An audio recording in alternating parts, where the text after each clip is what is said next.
Hello friends, welcome back to my channel in Dikshit family vlog. लेके आ गई हूँ मैं आज अपना नया व्लॉग। जैसा कि आप लोग जानते ही हैं, आज से नवरात्रि स्टार्ट हो चुके हैं।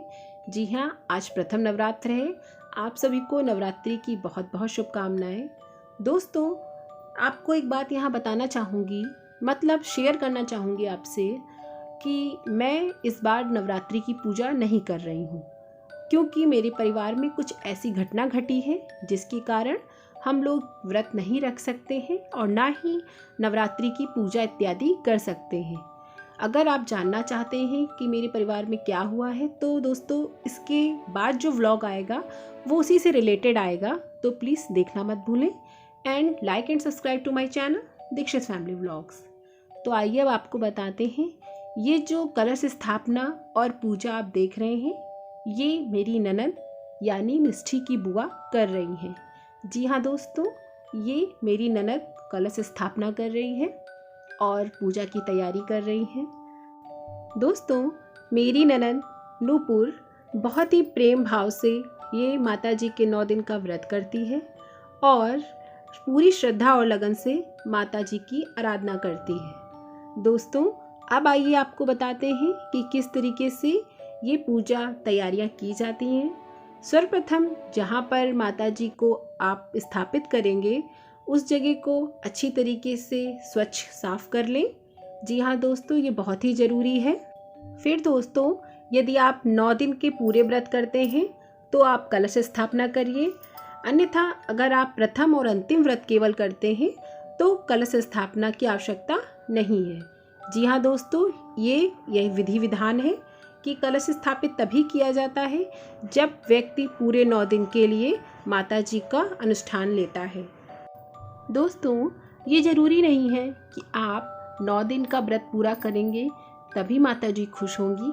नहीं, आपकी जितनी इच्छा हो और जितना आपका शरीर आपका साथ देता हो, उस तरीके से आप व्रत कर सकते हैं। प्रथम और अंतिम व्रत रखने से भी माता जी प्रसन्न होती हैं और उनका आशीर्वाद भक्तों को प्राप्त होता है।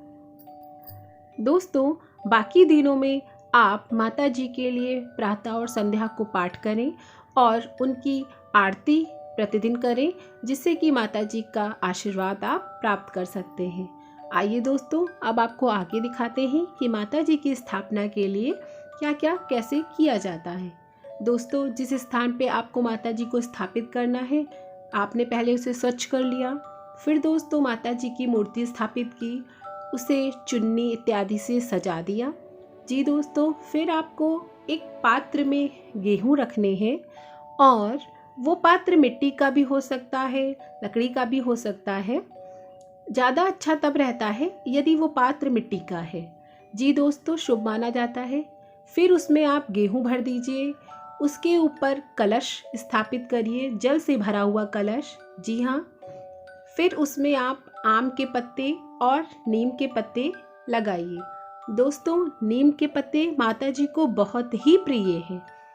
फिर उस पे आप एक पात्र रखिए जिसमें आप कुछ अक्षत रखिए और उसके ऊपर एक घी का दिया जलाइए। ये घी का दिया आपका पूरे 9 दिन बराबर जलता रहना चाहिए। यही संपूर्ण विधि है कलश स्थापना करने की। दोस्तों, इसी तरीके से हमारे वहाँ ननद जी कलश स्थापित कर रही हैं। आप कमेंट बॉक्स में मुझे ज़रूर बताइएगा कि आपके यहाँ भी पूजा विधि इसी तरीके से होती है कलश स्थापना की, या किसी और विधि से। यहाँ पर लगभग पूरी तरीके से कलश स्थापना हो चुकी है। जी हाँ दोस्तों, अब इसके ऊपर ये देखिए दिया रखा जा रहा है जिसको जलाया जाएगा। पूजा के समय ये तो पहले से तैयारी कर दी गई है। जी हाँ दोस्तों, माता जी को चढ़ाने के लिए आप फल, मिठाई, फूल, सुहाग का सामान इत्यादि सभी चढ़ा सकते हैं। जी हाँ, माता जी को लाल रंग का फूल अति ही प्रिय है।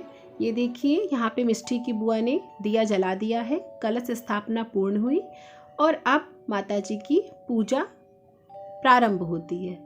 दोस्तों, माता जी की पूजा के लिए सर्वप्रथम आप जिस तरीके से बाकी पूजा करते हैं करेंगे और माता जी का पाठ करेंगे। उसके बाद 9 दुर्गा माता की आरती करेंगे, चालीसा पढ़ेंगे। जी हाँ दोस्तों, माता जी की इस तरीके से पूरी आरती और पूजा विधि विधान करेंगे। ये 9 दिन माता जी का गुणगान करने के लिए होते हैं। वैसे तो हर दिन ही भगवान की पूजा की जाती है, पर दोस्तों कुछ दिन खास बनाए गए हैं नौ दुर्गा माता के लिए, तो ये नवरात्रि उन्हीं में से एक है। नवरात्रि में सभी मांगलिक कार्य किए जाते हैं। जी हाँ, सभी आनंद और मंगल कार्य इन दिनों में किए जाते हैं। दोस्तों, आप में से जो भी मेरा व्लॉग देख रहे हैं, प्लीज़ कमेंट में मुझे ज़रूर बताइएगा कि क्या आप लोगों ने भी व्रत किए हैं और आपके यहाँ भी इसी तरीके से पूजा आरती होती है। दोस्तों, आई होप आपको मेरा ये व्लॉग पसंद आया होगा और आप सभी पर माता जी की कृपा बनी रहे। दोस्तों, अगले साल से मैं भी नवरात्रि की पूजा करूंगी। इस साल मैंने नवरात्रि की पूजा क्यों नहीं की, इस पर मैं अगला व्लॉग लेके आने वाली हूं, तो प्लीज़ देखना मत भूलें मेरे चैनल दीक्षित फैमिली व्लॉग को। Thank you, bye bye.